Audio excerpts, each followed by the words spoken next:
नमस्ते दोस्तों, Haryana exam A to Z के स्पेशल प्रीवियस ईयर सेशन में आपका स्वागत है। आज हम बात करेंगे आधुनिक इतिहास के प्रीवियस ईयर क्वेश्चन।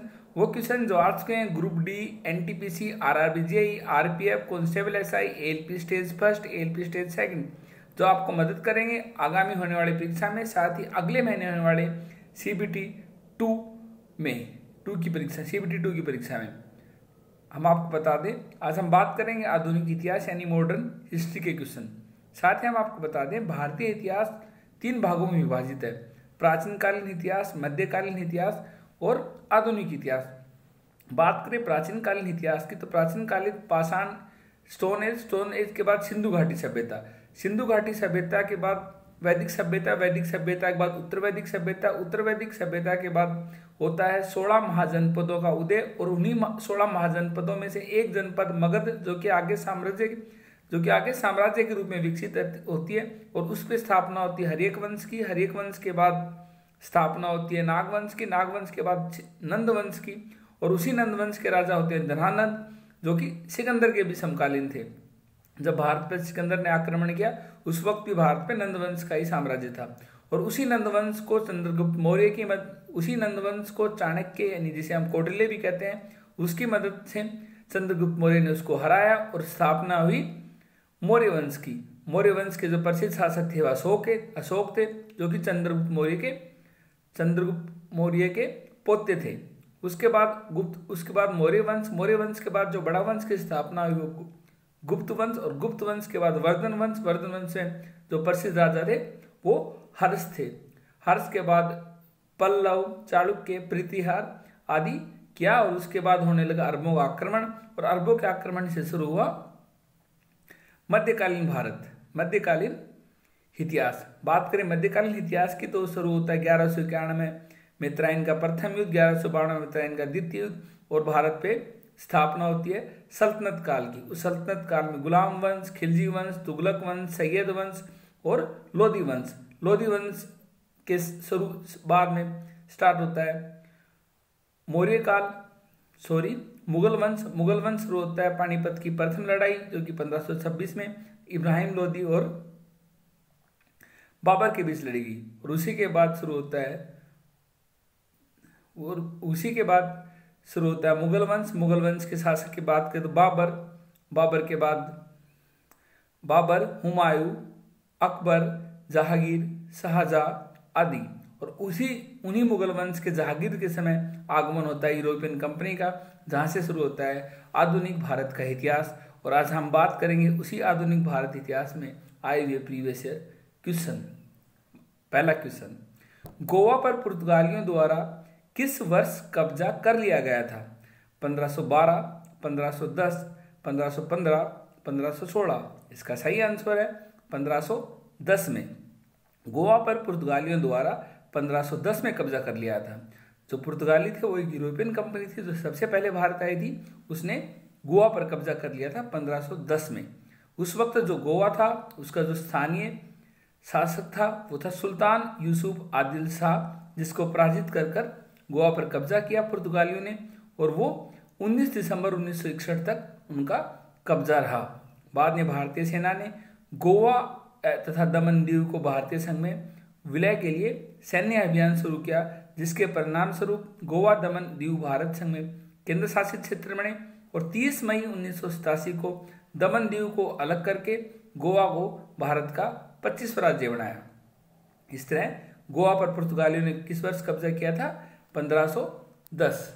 अगला प्रश्न, प्रारंभिक तौर पर ईस्ट इंडीज के साथ व्यापार करने के लिए गठित किया गया था, लेकिन अंत में यह मुख्य रूप से भारतीय उपमहाद्वीप और चीन के साथ व्यापार तक ही सीमित हो गया। वो कंपनी थी east India company. East India company को प्रारंभिक तौर पर ईस्ट इंडीज के साथ व्यापार के लिए गठित किया गया था। कंपनी के प्रबंध के लिए एक समिति की व्यवस्था की गई थी। इनमें से एक निदेशक, एक उपनिदेशक और 24 सदस्य थे। ईस्ट इंडिया कंपनी को व्यापार करने का अधिकार 31 दिसंबर 1600 ईस्वी में महारानी एलिजाबेथ प्रथम के घोषणा पत्र द्वारा प्राप्त हुआ था। तो ईस्ट इंडिया कंपनी थी जिसने भारत पर राज किया, उसको सबसे पहले जो एकाधिकार जो कंपनी को व्यापार करने का मिला था वो मिला था 31 दिसंबर 1600 में। और किसने दिया था? महारानी एलिजाबेथ प्रथम ने। ये आपको पता होना चाहिए कि किस महारानी ने किस वक्त ईस्ट इंडिया कंपनी को व्यापार करने के लिए प्रथम बार घोषणा पत्र दिया था। तो आपका आंसर होगा एलिजाबेथ प्रथम, 31 दिसंबर 1600 ईस्वी में। उसके बाद भारत में आती है ब्रिटिश ईस्ट कंपनी। अगला प्रश्न, जब फ्रांसीसी नेतृत्व में फ्रांस डैश पर कब्जा कर लिया था तब पहला कर्नाटक युद्ध लड़ा गया। जब फ्रांसीसी नेतृत्व में फ्रांस ने मद्रास पर कब्जा कर लिया था तब जाके पहला कर्नाटक का युद्ध लड़ा गया। और पहला कर्नाटक यानी प्रथम कर्नाटक युद्ध था वो था 1746 और 48 ईस्वी के बीच में। और जो कर्नाटक का युद्ध था वो मैन लड़ा गया था फ्रांस और ईस्ट इंडिया कंपनी के बीच। अगला प्रश्न 5, ईस्ट इंडिया कंपनी 31 दिसंबर को डैश को एलिजाबेथ प्रथम द्वारा अंग्रेजी रॉयल चार्टर दिया गया था। हमने आपको बताया था 1600 ईस्वी में, 31 दिसंबर 1600 ईस्वी में एलिजाबेथ प्रथम ने ईस्ट इंडिया कंपनी को अंग्रेजी रॉयल चार्टर दिया था। महारानी एलिजाबेथ प्रथम द्वारा हस्ताक्षरित एक चार्टर के माध्यम से ईस्ट इंडिया कंपनी का गठन कब किया गया था? ऑप्शन सी 1600 में हुआ था।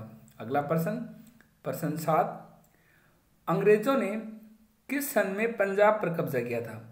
अंग्रेजों ने पंजाब पर कब्जा किया था 1849 में, द्वितीय एंग्लो सिख युद्ध के बाद। महाराजा रणजीत सिंह की मृत्यु के 9 वर्ष बाद अंग्रेजों ने पंजाब पर कब्जा कर लिया था। उस वक्त भारत के गवर्नर जनरल थे लॉर्ड डलहौजी और उन्हें डॉक्ट्रिन ऑफ लैप्स के तहत इस पे कब्जा किया था। अगला प्रश्न 8, अंग्रेजों ने वर्ष डैश में उड़ीसा के खोंडो के साथ शांति समझौते पर हस्ताक्षर किए थे।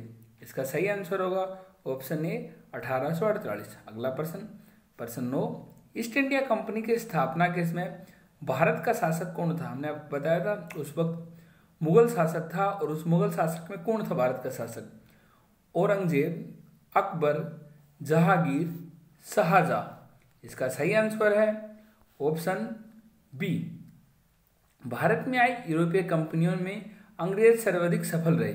अंग्रेजों ने पूर्व में अपनी व्यापारिक गतिविधियों के लिए ब्रिटिश ईस्ट इंडिया कंपनी बनाई, जिसकी स्थापना 1599 में इंग्लैंड के एक मर्चेंट एडवेंचर्स नामक दल के द्वारा the united company of merchants of London trading to the East Indies के नाम से की थी। और दिसंबर 1600 में, हमने बताया था आपको, दिसंबर 1600 में ईस्वी में ब्रिटेन की महारानी एलिजाबेथ प्रथम ने ईस्ट इंडिया कंपनी को पूर्वी एवं दक्षिणी पूर्वी भारत के साथ व्यापार के लिए 15 वर्षों का अधिकार प्रदान किया था। और उस समय भारत का शासक मुगल सम्राट अकबर था। सबसे जो पहली बार जब कंपनी को जो चार्टर मिला था वो सिर्फ 15 साल का मिला था। और उस वक्त भारत के जो मुगल शासक थे वो थे अकबर। और मुगल वंश के तीसरे शासक, पहले बाबर, उसके बाद हुमायूं और उसके बाद अकबर। भारत में फोर्ट विलियम डैश नदी के किनारे स्थित है। फोर्ट विलियम है हुगली नदी। भारत में फोर्ट विलियम कोलकाता में हुगली नदी के किनारे पर है। एक किला है। इस किले का निर्माण 1781 में किया गया था। इसका प्रथम प्रेसिडेंट चार्ल्स अय्यर था।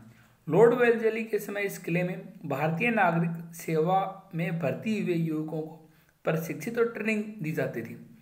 एग्जाम में भी आ चुका है कि फोर्ट विलियम कॉलेज में क्या किया जाता था। फोर्ट विलियम कोलकाता में था और इसमें भारतीय नागरिक सेवा में हुए भर्ती हुए युवकों को ट्रेनिंग दी जाती थी। अगला प्रश्न 11, 1505 में भारत के पहले पुर्तगाली वायसराय द्वारा किस किले का निर्माण कराया गया? वो कराया गया था सेंट एंजेला फोर्ट का। 1505 में जो पहले पुर्तगाली वायसराय थे फ्रांसीसी डी एल्मीडो द्वारा करवाया गया था सेंट एंजेला फोर्ट का। अगला प्रश्न 12, भारत ने अपने नियंत्रण को बढ़ाने हेतु ब्रिटिश और भारतीयों के बीच कई युद्ध लड़े गए, परंतु निम्नलिखित में से युद्ध है जो शामिल नहीं था। ब्रिटिश और भारतीयों के बीच कई युद्ध लड़े गए। ब्रिटिश कंपनी अपने साम्राज्य को बढ़ाना चाहती थी। तो इनमें से कौन सा युद्ध था? एंग्लो मराठा युद्ध, हाँ लड़े गए थे। एंग्लो सिख भी लड़े गए थे। एंग्लो मैसूर भी लड़े गए थे। एंग्लो बांग्ला नहीं लड़े हुए, इसलिए इसका सही ऑप्शन होगा ऑप्शन डी। अगला प्रश्न, अंग्रेजी ईस्ट इंडिया कंपनी किस नाम से जानी जाती थी? अंग्रेजी east India company John company के नाम से भी जानी जाती थी। अंग्रेजी ईस्ट इंडिया कंपनी को जॉन कंपनी के नाम से भी जाना जाता था। 31 दिसंबर 1600 ईस्वी को इंग्लैंड की महारानी एलिजाबेथ फर्स्ट प्रथम ने ईस्ट इंडिया कंपनी को व्यापार का अधिकार प्रदान किया था, और व्यापार का अधिकार प्रदान किया था सिर्फ 15 वर्ष के लिए। अगला प्रश्न, प्रश्न 16, निम्नलिखित में से किस आंदोलन ने गोवा में पुर्तगाल राज को समाप्त करने में महत्वपूर्ण भूमिका निभाई? हमने आपको बताया था 1510 में पुर्तगालियों ने गोवा पे कब्जा कर लिया था और वो 19 दिसंबर 1961 तक रहे थे। क्वेश्चन है कि किस आंदोलन ने अहम भूमिका निभाई जिससे कि पुर्तगाली गोवा छोड़ के गए? तो इसका सही आंसर होगा गोवा मुक्ति, यानी गोवा मुक्ति आंदोलन ने अहम भूमिका निभाई। इस तरह इसका ऑप्शन ए सही होगा। इसी के चलते 19 दिसंबर 1861 में पुर्तगाली गोवा को छोड़ के गए और गोवा को जो पूर्ण राज्य का दर्जा मिला वो मिला 1987 में 25वें राज्य का। पहले इसको केंद्र शासित प्रदेश गठन किया गया था। अगला प्रश्न, प्रश्न 17, 1600 ईस्वी में भारत में व्यापार चौकियों की स्थापना करने के लिए ईस्ट इंडिया कंपनी को अधिकार दिया था। ईस्ट इंडिया कंपनी को हम बता चुके हैं, ईस्ट इंडिया कंपनी को 1600 ईस्वी में पहली बार 15 साल के लिए महारानी एलिजाबेथ प्रथम, ये प्रथम भी आप अच्छे से याद रखना, महारानी एलिजाबेथ प्रथम ने अधिकार दिया था। अगला प्रश्न 18, वास्को डी गामा भारत कब आए? वास्को डी गामा जो कि पुर्तगाली यात्री था, उसी के बाद यूरोपियन कंपनी आई। तो जो वास्को डी गामा थे वो भारत आए थे 17 मई 1498 में। वास्को डी गामा भारत के पश्चिमी तट पर स्थित कालीकट बंदरगाह पहुंचा था। भारत यूरोप के बीच नए समुद्री मार्ग की अगर किसी ने खोज की थी तो भी वो वास्को डी गामा थे। एग्जामिनर आजकल ये भी पूछता है कि दोबारा फिर से वास्को डी गामा कब आए? तो वो आए 1502 में। और जिसने भारत की खोज की थी, भारत की खोज तो पहले से थी, जिसने समुद्री मार्ग से भारत की खोज की थी वो थे वास्को डी गामा और वो थे पुर्तगाली। वास्को डी गामा समुद्र के रास्ते से भारत पहले कदम रखने वाले प्रथम यूरोपीय थे। वो कब आए? वो आए 1498 में। एग्जामिनर आपसे भी पूछ सकता है कि प्रथम यूरोपियन व्यक्ति जो समुद्र के रास्ते से आया और भारत पर कदम रखा तो वो थे वास्को डी गामा। उसके बाद यूरोपियन कंपनी आई। यूरोपियन कंपनी पुर्तगाली, मतलब यूरोपियन कंपनी आई जिसका नाम पुर्तगाली थे, और उन्होंने 1510 में गोवा पर अधिकार किया और 1510 का गोवा का अधिकार 19 दिसंबर 1961 तक उनका रहा, गोवा पर अधिकार। भारत आज़ाद हो गया था 15 अगस्त 1947 को, लेकिन गोवा पर पुर्तगालियों का अधिकार था जो कि 19 दिसंबर 1961 तक रहा, और उसके बाद भारतीय सेना ने वो अधिकार अपने पास लिए। प्रश्न 20, स्वतंत्रता से पूर्व निम्नलिखित में से कौन सी फ्रांसीसी कॉलोनी नहीं थी? ऑप्शन ए पुडुचेरी, पटना, सूरत, गोवा। हम आपको बता दें प्रश्न 20 का बोर्ड में आंसर नहीं बता पाए थे, इसलिए हम इसका नहीं करेंगे। अगला प्रश्न करेंगे, प्रश्न 31, पुर्तगाली व्यापारी गोवा की भूमि पर पहली बार किस सदी में आए? अब किस सदी में आए? 1502 में आए थे, और अगर 1502 में आए थे तो सदी कौन सी थी? सदी 16वीं थी। अगला प्रश्न, यूरोपीय व्यापारी 1498 ईस्वी में पुर्तगाली अन्वेषक वास्को डी गामा के आगमन के साथ पहले भारतीय तटों पर किस शहर के नजदीक पहुंचे? वो पूछे थे कालीकट के नजदीक पहुंचे थे। अगला प्रश्न, फ्रांसीसी खोजकर्ता वास्को डी गामा पहली बार समुद्र के रास्ते से भारत कहाँ उतरा था?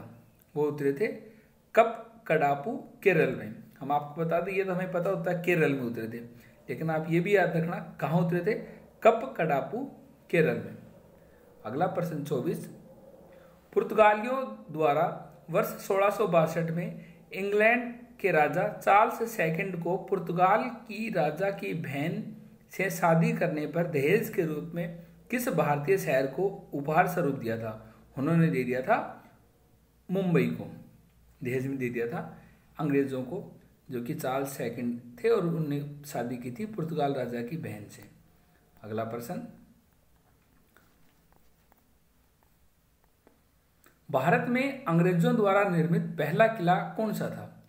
Fort saint George, fort saint Anglo, fort saint Louis, fort saint Peter. वो था option A fort saint George. और जो फोर्ट सेंट जॉर्ज था ये 1640 में ब्रिटिश इंडिया कंपनी के कर्मचारी फ्रांसीसी डे ने मद्रास में किया था। इसका जो किला बनाया था मद्रास में बनाया था। अगला प्रश्न, प्रश्न 26, केप ऑफ गुड होप कहाँ स्थित है? केप ऑफ गुड होप आपको पता है दक्षिण अफ्रीका में स्थित है।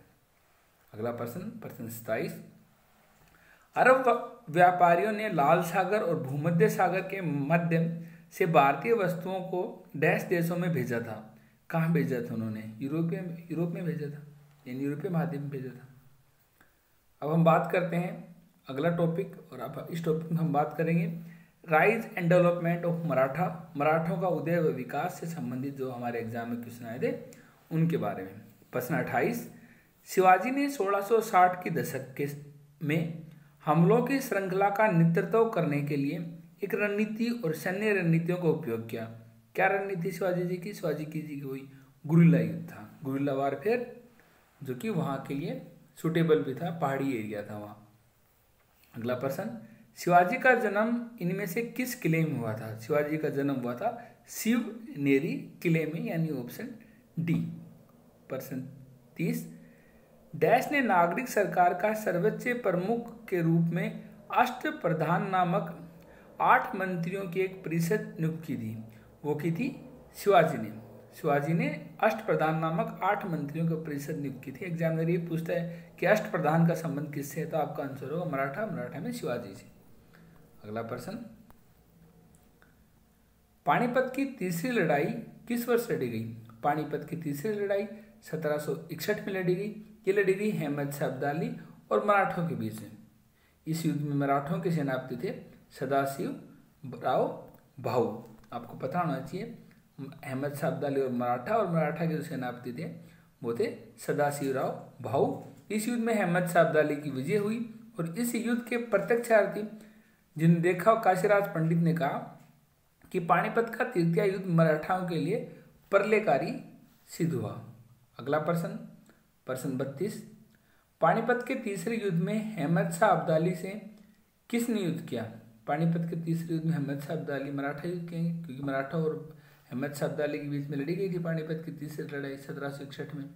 पहली 1526 में, दूसरी 1556 में और तीसरी 1761 में। सालाबाई की संधि में हस्ताक्षर किए गए थे जिसमें एंग्लो मराठा युद्ध को समाप्त कर दिया गया था।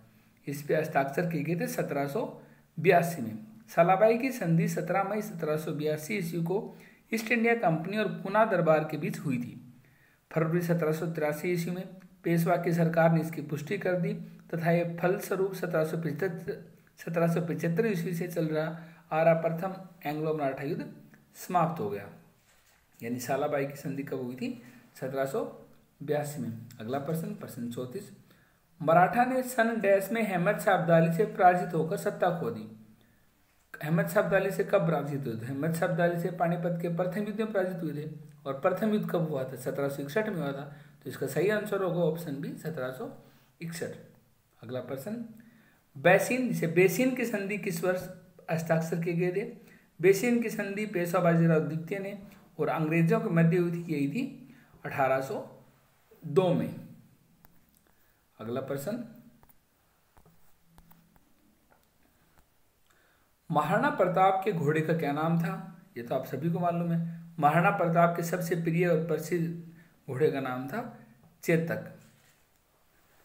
अब हम बात करते हैं टॉपिक 3 में हम बात करेंगे स्वतंत्र राष्ट्र मैसूर, बंगाल और पंजाब से संबंधित कुछ इंपोर्टेंट क्वेश्चन। सबसे पहले क्वेश्चन 37, प्लासी और बक्सर की लड़ाई पर अंग्रेजों की शासन की स्थापना कब हुई थी?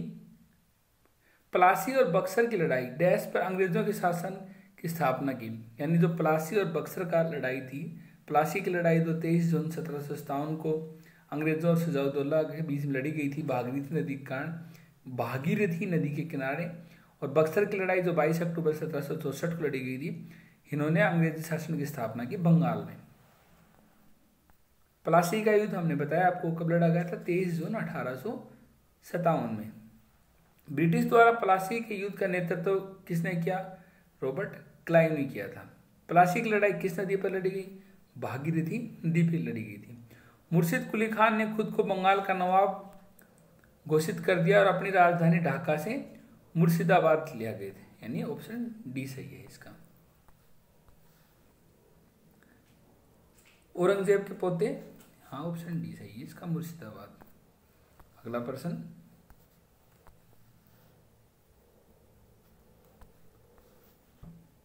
हैदर अली ने अंग्रेजों के साथ मद्रास संधि पर हस्ताक्षर किए। हाँ, हैदर अली ने, मतलब मैसूर का शासक था हैदर अली, उसने मद्रास संधि पर हस्ताक्षर किए, जिससे दोनों अपने उपनिवेश शत्रु डैश के विरुद्ध परस्पर मदद के लिए सहमत हुए। इसका सही आंसर है मराठा। अगला प्रश्न, भारत की स्वतंत्रता से पहले सबसे बड़े सामंती राज्य वो थे हैदराबाद। भारत में स्वतंत्रता से पहले सबसे बड़े सामंती राज्य हैदराबाद था। स्वतंत्रता के पश्चात ऑपरेशन पोलो, जो कि 1948 में सरदार वल्लभ भाई पटेल गृह मंत्री थे, कि उस वक्त चलाया गया था और राज्य को भारतीय संघ में शामिल किया गया। एग्जाम में आपसे पूछ सकता है कि ऑपरेशन पोलो के तहत किसे भारतीय संघ में शामिल किया गया था? आपका आंसर होगा हैदराबाद। ऑपरेशन पोलो कब शुरू हुआ था? 1948 में किया गया था। अगला प्रश्न, निम्नलिखित में से किस संधि के परिणाम स्वरूप तृतीय एंग्लो मैसूर युद्ध समाप्त हुआ? इसका सही आंसर है श्रीरंगपट्टम की संधि। और तृतीय मैसूर एंग्लो वार चला था 1790-1792 में, और अंग्रेजों और टीपू सुल्तान के मध्य हुई थी ये संधि, श्रीरंगपट्टम की संधि। इस संधि में जो शर्तें थी हुई थी कि टीपू को आधा राज्य तथा 3 करोड़ रुपए अंग्रेजों को युद्ध क्षति के रूप में देने पड़ेंगे।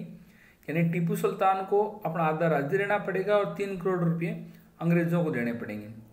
तुरंत धनराशि न देने पर टीपू के 2 पुत्र अंग्रेजों के पास बंधक रखे गए और टीपू ने आधा राज्य को निजाम, मराठा और अंग्रेजों में बांट दिया। श्रीरंगपट्टम की संधि में हुआ था, जो कि 1791 में हुई थी। जो तीसरा तृतीय एंग्लो मैसूर वार था, और चौथे में तो टीपू सुल्तान मारे जाते हैं। अगला क्वेश्चन 45, भारत के सबसे बड़े महलों में से एक, जिसे अंबा विलास के रूप में भी जाना जाता है, ये वाडियार महाराजा का निवास था। कहाँ था ये? मैसूर में था वाडियार महाराजा। अगला प्रश्न, टीपू सुल्तान मस्जिद कहाँ पर स्थित है? टीपू सुल्तान की मस्जिद है, टीपू सुल्तान मस्जिद है कोलकाता में। टीपू सुल्तान मस्जिद कोलकाता, पश्चिम बंगाल में स्थित है। ये इस्लामी एवं मुगलिया वास्तुकला से संबंधित है। अब हम बात करते हैं औपनिवेशिक अर्थव्यवस्था की। प्रश्न 47, अंग्रेजों ने भारत में क्षेत्रों को प्रांतों में विभाजित किया। बंगाल, बॉम्बे और मद्रास, जिन्हें प्रेसिडेंसी कहा जाता था। बाद में अंग्रेजों ने इन्हें विभाजित किया और इन्हें प्रेसिडेंसी का नाम दिया जब अंग्रेजों ने भारत पर कब्जा कर लिया था। अगला, सन 1853 में तक यातायात के लिए पहला रेल मार्ग चला बॉम्बे से ठाणे 1853 में, और ये डिस्टेंस थी 34 किलोमीटर की। प्रश्न 49, भारत में पहली यात्री रेलगाड़ी निम्नलिखित में से किस राज्य में शुरू की गई? ये शुरू की गई थी महाराष्ट्र में, हमने बताया था, बॉम्बे से ठाणे 16 अप्रैल 1853 को। प्रश्न 50, स्वतंत्रता प्राप्ति से पूर्व भारत का सर्वप्रथम जूट कारखाना जूट मिल कहाँ स्थापित की गई थी? वो स्थापित की गई थी बंगाल में 1855 में। अगला प्रश्न, चंपारण सत्याग्रह से पहले चंपारण के किसान पंचकटिया प्रणाली को अपनाते थे, जिसे 1 बीघा भूमि 5 गड्ढों में बोया जाता था। तो क्या बोया जाता था? नील बोया जाता था। इसका सही आंसर होगा ऑप्शन ए, नील। डैश, बंगाल, बिहार, उड़ीसा में लॉर्ड कॉर्नवालिस द्वारा शुरू किया गया था। लॉर्ड कॉर्नवालिस ने किया गया था परमानेंट सेटलमेंट, जो कि किया था 1793 में। 1793 में बंगाल, बिहार, उड़ीसा में क्या किया गया था? स्थायी बंदोबस्त, परमानेंट सेटलमेंट, लॉर्ड कॉर्नवालिस द्वारा। वर्तमान के पश्चिम उत्तर प्रदेश, मध्य प्रदेश और पंजाब के कुछ हिस्सों में 1830 में शुरू किया गया 1830 में शुरू किया गया था मालवाड़ी व्यवस्था, जो कि हार्ट मैकेंजे द्वारा शुरू की गई थी और ये एक भू राजस्व निर्धारण की एक व्यवस्था थी, मालवाड़ी व्यवस्था। अगला प्रश्न, रैयतवाड़ी व्यवस्था किस वर्ष शुरू हुई थी? रैयतवाड़ी व्यवस्था शुरू हुई थी 1820 में। ये मुंडरे और रीड द्वारा शुरू की गई थी, कर्नल रीड द्वारा लागू की थी, मुंडरे और रीड। और मालवाड़ी व्यवस्था से संबंध रखते हैं मैकेंजी। अगला प्रश्न, रैयतवाड़ी व्यवस्था डैश मद्रास और रैयतवाड़ी व्यवस्था दक्षिण भारत में थी, ये बंबई और मद्रास में की गई थी। अगला प्रश्न 57, इजारेदारी व्यवस्था की शुरुआत, इजारेदारी की व्यवस्था की थी 1772 में वारेन हेस्टिंग ने। परमानेंट सेटलमेंट कमीशन की शुरुआत, परमानेंट सेटलमेंट जो था वो किया था लॉर्ड कॉर्नवालिस ने। इससे पहले इजारेदारी व्यवस्था थी वो की थी वारेन हेस्टिंग्स ने, और फिर उसके बाद में मालवाड़ी की थी मैकेंजी ने, और रैयतवाड़ी शुरू की थी मुंदरे और रीड ने। हम आपको फिर से बता दें, परमानेंट सेटलमेंट कॉर्नवालिस ने किया था, इजारेदारी व्यवस्था की थी वारेन हेस्टिंग ने जो इनसे पहले गवर्नर जनरल थे, और मालवाड़ी की है मैकेंजे ने, रैयतवाड़ी की है मुंदरे और रीड ने। आज के सेशन में इतना ही, हमने 57 क्वेश्चन कर दिए कंप्लीट, और अगला जो हमारा सेशन स्टार्ट होगा 58 से स्टार्ट होगा। कैसा लगा हमारा सेशन लिखिए कमेंट बॉक्स में। Thank you.